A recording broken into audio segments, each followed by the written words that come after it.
بدھا جس کو گوتم بدھ کہتے ہیں، اس دین کا بانی، اس دین کا فاؤنڈر، اس دین کا موجد گوتم بدھ، اس کی تعلیمات، اس کی کتابیں آج بھی موجود ہیں، کتابیں جو دساتیر کہلاتی ہیں۔ گوتم بدھ کی کتابوں میں اخلاق زیادہ سکھائے گئے ہیں، تصوف زیادہ سکھائے گئے، دنیا سے کنارہ کشی زیادہ سکھائی گئی ہے۔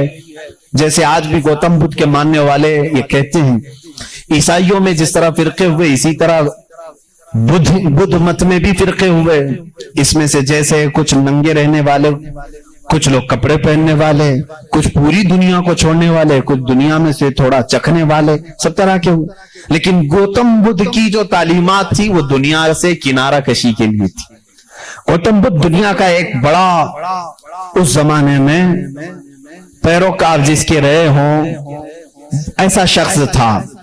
اب اس کی ایک کتاب جو اس کے ایک شاگرد نے لکھی ہے، اس کی تعلیمات کو جمع کیا ہے، جس کو کہتے ہیں چکاوتی سننا، یہ کتاب ہے۔ اس کتاب میں گوتم بدھ تعلیم دے رہا ہے، کہتا ہے کہ اے میرے چاہنے والوں، اے میرے مریدوں، اے میرے شاگردوں، سنو میں تمہیں ایک بڑی بات بتاتا ہوں۔ کہا میں ایک ہی بدھا نہیں ہوں، دنیا میں ایک بہت بڑا بدھا آئے گا۔ بدھا کہتے ہیں پاکیزہ اور مقدس آدمی کو، مقدس آدمی کو بدھا اس زبان میں کہا جاتا ہے۔ ایک اور ایک بڑا بدھا آئے گا اور وہ تبلیغ کرے گا۔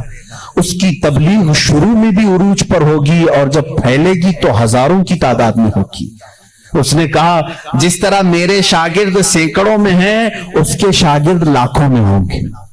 بدھا نے کہا گوتم بدھ عیسیٰ علیہ السلام سے بھی 700 سال پہلے کا ہے، 700 سال پہلے عیسیٰ علیہ السلام سے۔ میں تو عیسیٰ علیہ السلام کا ذکر کر چکا ابھی۔ گوتم بدھ کی تعلیمات میں یہ ہے، کتاب آج بھی چکاوتی سننا جس کا میں ذکر کر رہا ہوں، جس میں ایک لفظ اس نے کہا کہ ایک شخص آئے گا جو لوگوں کے دلوں کو بدل دے گا، لوگوں کو برے اخلاق سے نکالے گا، وہ شراب کو منع کرے گا اور وہ لوگوں کی جانوں کو بچائے گا، وہ عورتوں کی عزت کرے گا اور وہ نہایت ہی حسین و جمیل ہوگا۔ یہ سب الفاظ موجود ہیں۔ اس کے شاگردوں نے پوچھا اب وہ آئے گا تو ہم اس کو کیسے پہچانیں؟ اس نے بھی ایک لفظ کہا، اس نے کہا وہ مائتریہ ہوگا۔ یہ وہی الفاظ میں بیان کر رہا ہوں، تھوڑے خشک ہیں، اس کو سمجھ لیں آپ، اس لیے کہ میری تقریر وہ لوگ بھی سنیں گے تو وہ چیک کریں گے۔ مائتریہ ہوگا۔ گوتم بدھ کہتا ہے وہ آئے گا، وہ اس کو مائتریہ کہیں گے، مائتریہ کہیں گے۔ مائتریہ کا اب لفظ کا ترجمہ نکالنا پڑے گا کہ کیا ہے یہ، حقیقت میں اس کا معنی کیا ہے۔ مائتریہ کا جب عربی میں ٹرانسلیٹ کیا گیا تو اس کو کہا گیا رحمت للعالمین۔ اس نے کہا اس کو کہا جائے گا مائتریہ۔ مائتری کا مطلب ہوا سارے جہانوں کے لیے جو رحمت ہوگا۔ مجھے بتاؤ میرے عزیزوں، سارے جہانوں کے لیے رحمت میرے نبی کے علاوہ کون بن کر آیا؟ قرآن کہتا وما ارسلناک الا رحمت للعالمین، اے محبوب ہم نے آپ کو سارے جہانوں کے لیے رحمت بنا کر کے بھیجا ہے۔ گوتم بدھ نے پھر جو نشانیاں بتائی وہ حیرت کی، حیرت کی۔ اس کا ایک خادم تھا انندا نام سے، اس خادم کو لے کر کے وہ ہمیشہ چلتا تھا اور اس کی وہ بڑی حفاظت کرتا تھا انندا۔ اور سری لنکا کی زمین پر یا کسی اور علاقے میں اس نے انندا نے پوچھا کہ تم جس مائتریہ کا ذکر کرتے ہو کہ ایک بڑا بدھا آئے گا، اس کی کچھ نشانیاں بھی تو بتاؤ۔ تو اس نے کہا گوتم بدھ نے کہ مجھے جہاں تک معلوم ہوتا ہے جس طرح تو میرا انندا ہے، اسی طرح وہ مائتریہ کا بھی ایک خادم ہوگا جو اسے کندھوں پر بٹھا کر کے ایک غار تک لے جائے گا۔ اور دوسرے کچھ الفاظ میں اس کی تشریح بعض لوگوں نے کہا وہ حضرت انس رضی اللہ تعالیٰ عنہ جو حضور صلی اللہ علیہ وسلم کے خادم تھے، ہمیشہ حضور کے ساتھ رہتے تھے، ہر جنگ میں حضور کے ساتھ تھے، ڈیفنس کے لیے رہتے تھے، حضرت انس رضی اللہ تعالیٰ عنہ۔ بہرحال اس نے پھر پوچھا انندا نے گوتم بدھ سے کہ بدھا اس کی اور کچھ نشانیاں بتاؤ کہ جب وہ آئے گا تو کیسا ہوگا۔ تو اس نے کہا کہ وہ پیدا ہوگا تو صبح ہو رہی ہوگی، وہ پیدا ہو رہا ہوگا صبح ہو رہی ہوگی، جس سہانی گھڑی چمکا طیبہ کا چاند۔ میرا نبی کس وقت دنیا میں آیا ہے؟ صبح صادق کے وقت ہے، جب صبح سورج ابھی طلوع نہیں ہوتا، جو نماز فجر کا وقت ہو رہا ہوتا ہے، اسی صبح صادق میں میرے آقا کی جلوہ گری ہوئی ہے۔ یہ ان کی کتابوں سے۔ میں پہلے اب یہاں پر ایک بات اس کو واضح کر دوں، اسپشٹ کر دوں اس چیز کو ان کی زبان میں، کہ ہمیں ہماری نبی کو پہچاننے کے لیے کسی دوسرے دین کی ضرورت نہیں۔ میں اپنے نبی کو رحمت للعالمین تسلیم کرتا ہوں، میرا قرآن کہہ رہا ہے بس مجھے کافی ہے۔ میں تو تم سے کہہ رہا ہوں، ان لوگوں سے جس کو تم مقدس مانتے ہو، چلو ہم انہی کو اٹھا کر تمہیں بتائیں۔ ظاہر سی بات ہے، الفضل لما شہید بہ الاعداء، عربی میں کہا جاتا ہے فضیلت تو اس کی ہے جس کی دشمن بھی گواہی دیتے ہیں۔ اب بدھا یہ کہتا ہے، گوتم بدھ یہ کہتا ہے کہ وہ بدھا آئے گا تو وقت صبح کا ہو رہا ہوگا۔ پھر کہا اس نے کہ اس کی ایک اور علامت میں تمہیں بتاؤں کہ اس کو بہت بڑی بصیرت ملے گی، بہت بڑی بصیرت، نالج اس کے پاس بہت بڑا آئے گا، اتنا بڑا آئے گا کہ وہ اس نالج سے پوری دنیا کو دیکھے گا، اتنا نالج اس کے پاس۔ میں اس کو بصیرت کو نالج کہہ رہا ہوں، اتنی فہم، اتنی ادراک اس کو ملے گی۔ یہ گوتم بدھ کہہ رہا ہے اپنے خادم سے، آنندا سے، کہ اتنی نالج اس کو ملے گی کہ اس سے وہ پوری دنیا کو دیکھے گا اور اسی سے وہ پوری دنیا کے نظام کو چلانے کی بات کرے گا۔ لیکن اس کی علامت یہ ہوگی کہ وہ جو نالج، وہ جو بصیرت اس کو ملے گی اس بدھا کو، وہ رات کے وقت ملے گی۔ وہ کب ملے گی؟ رات کے وقت ملے گی۔ میں یہ کہتا ہوں جس بصیرت کا وہ ذکر کر رہا تھا میرے مصطفیٰ کے لیے، وہ قرآن پاک ہے، اور وہ نازل ہوا ہے۔ قرآن خود کہتا ہے انا انزلناہ فی لیلۃ القدر، ہم نے قرآن کو نازل کیا ہے۔ کب نازل کیا ہے؟ لیلۃ القدر میں، رات کے وقت نازل کیا ہے۔ گوتم بدھ کہہ رہا ہے اسے ایک بصیرت ملے گی، بہت بڑی نالج ملے گی، اور وہ رات کے وقت ملے گی، اور وہ رات بہت چمکدار ہوگی۔ وہی تو ہمارا قرآن کہہ رہا ہے لیلۃ القدر خیر من الف شہر، اس رات کو تم کیا جانو، وہ ایک رات 1000 مہینوں سے بہتر ہے۔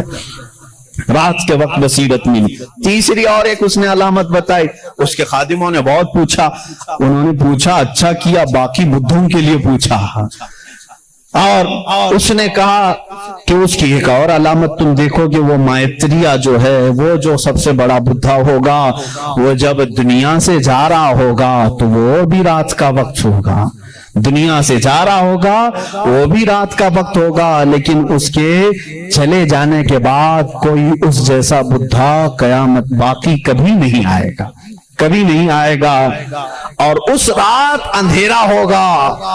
یہ سب اس میں، یہ چکاوتی سننا جو کتاب میں بتا رہا ہوں اس میں، اور کچھ دساتیر ہیں اس میں یہ باتیں بیان کی گئی۔ اب میں آپ کو بتاؤں وفات رسول کے متعلق۔ میرے آقا صلی اللہ تعالی علیہ وسلم جس وقت دنیا سے رخصت ہو رہے تھے، ماں عائشہ صدیقہ رضی اللہ تعالیٰ عنہا اس کی گواہ ہیں، وہ پیر کا دن تھا، شام ہو چکی تھی، رات کا وقت تھا، بعض روایات میں ہے۔ رسول کریم صلی اللہ تعالی علیہ وسلم اس وقت نزع کی عالم میں تھے، حضرت عائشہ صدیقہ کے زانوں پر سر رکھ کر آرام فرما تھے، اور اچانک دروازے پر دستک ہوئی، اور حضور اکرم صلی اللہ علیہ وسلم نے فرمایا اجازت ہے اندر آ جاؤ۔ حضرت عائشہ نے کہا کون ہے جو اندر آ رہا ہے، اس حالت میں آپ کی تکلیف ہے ابھی؟ رسول کریم صلی اللہ علیہ وسلم نے فرمایا عائشہ، یہ وہ آیا ہے جو کسی کے پاس جانے کے لیے کبھی اجازت نہیں مانگتا، وہ ملک الموت، صرف میرے پاس آنے کے لیے وہ اجازت مانگ رہا ہے، اور آج کے بعد پھر کسی کے پاس جانے کے لیے اجازت نہیں مانگے گا۔ میں نے اجازت دی تھی، ملک الموت آئے، رسول کریم صلی اللہ تعالی علیہ وسلم کی روح پاک کو نکالا، رب اعلیٰ کے پاس لے گئے۔ یہ حضور کی وفات کے آخری اوقات، وہ بڑے غمگین ہیں، میں پھر جذبات میں ڈوب جاؤں گا۔ حضور اکرم صلی اللہ تعالی علیہ وسلم جب وفات پائے، حضرت عائشہ صدیقہ رضی اللہ تعالیٰ عنہا کو خبر ہی نہیں تھی اس چیز کی، وہ باتیں کرتے ہوئے مصروف تھی۔ حضور اکرم صلی اللہ تعالی علیہ وسلم کے ساتھ باتیں کرنے میں وہ مصروف تھیں۔ اچانک صدیق اکبر رضی اللہ تعالیٰ عنہ حجرے میں داخل ہوئے، اندھیرا تھا، حضور اکرم صلی اللہ علیہ وسلم کے جسم اقدس کے پاس جیسی آئے، حضرت صدیق اکبر نے محسوس کر لیا کہ اللہ کی آخری رسول اب دنیا سے پردہ فرما چکے، آپ اپنے آنسوؤں کو ضبط نہ کر سکے، آپ نے انا للہ پڑھا اور سیدھے میرے آقا کے ماتھے کو بوسہ دیا، اور اس کے بعد روتی ہوئی آنکھوں سے صدیق اکبر نے کہا واللہ لن یجمع الموتین، اللہ کی قسم اب اللہ تعالیٰ دوسری موت کبھی آپ پر نہیں لائے گا، ایک موت آنی تھی وہ آ گئی، اے رسول اب دوسری موت کبھی نہیں آئے گی۔ حضرت عائشہ نے یہ سن کر کے فوراً استعجاب کا اظہار کیا، وہ کہتی ہیں اس وقت تک انہیں احساس نہیں ہوتا کہ یہ آقا رسول کریم صلی اللہ تعالی علیہ وسلم دنیا سے پردہ کر چکے ہیں۔ حضرت عائشہ کو انہوں نے اٹھایا، میرے آقا صلی اللہ تعالی علیہ وسلم کے جسم ناز کو جب انہوں نے سلایا، جانتے ہو یہ وہ رات تھی، یہ وہ رات تھی۔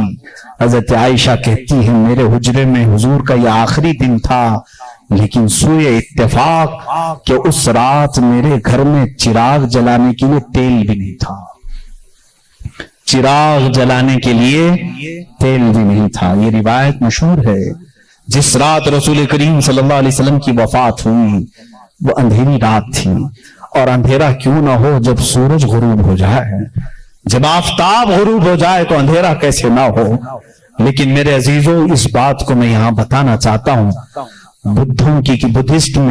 بدھزم میں یہ بات بتائی گئی، گوتم بدھ نے یہ خود کہا کہ وہ مائتریہ آئے گا تو روشن ہوگا، جب وہ جا رہا ہوگا تو نہایت ہی اندھیرا ہوگا، روشنی نہیں ہوگی، لیکن اس کا چہرہ چمک رہا ہوگا۔ عزیزان گرامی مجھے بتاؤ جتنی علامتیں اس نے بتائی ہیں یہ میرے نبی کے علاوہ کس کی ذات میں پائی جاتی ہیں؟ اور بھی دیگر مذاہب ہیں دنیا کے، وقت نکل گیا۔ زردشتی مذہب جو مجوسی ہیں ان کی بھی کتاب ہے زندہ وسطا نام سے، یہ فارسی کے لوگ تھے، ایرانی اصل تھے، آگ کی پوجا کرتے تھے، ان کی کتاب میں بھی لکھا ہے، پارسیوں کی کتاب میں لکھا گیا ہے کہ ایک نبی آئے گا جو عرب میں پیدا ہوگا، وہ آگ کو بجھا دے گا اور کعبے کی طرف سارے لوگوں کے منہ کو موڑ دے گا۔ اس نے کہا اس وقت تک لوگوں کا قبلہ کعبہ نہیں تھا، بیت المقدس کی طرف منہ کر کے پڑھتے تھے۔ زندہ وسطا کتاب یہ پارسیوں کی کتاب ہے جس میں یہ زردشتی مذہب کو مانتے ہیں، وہ اس میں بشارت دی گئی ہے ایک نبی آئے گا، عرب میں پیدا ہوگا، آگ کو بجھا دے گا اور سارے لوگوں کا منہ کعبے کی طرف پھیر دے گا۔ مجھے بتاؤ کعبے کی طرف کسی اور نبی نے نہیں پھیرا، بلکہ مصطفیٰ کریم صلی اللہ تعالیٰ علیہ وسلم جب مدینہ طیبہ تشریف لائے اس وقت بھی لوگوں کا قبلہ بیت المقدس تھا، بیت المقدس قبلہ تھا۔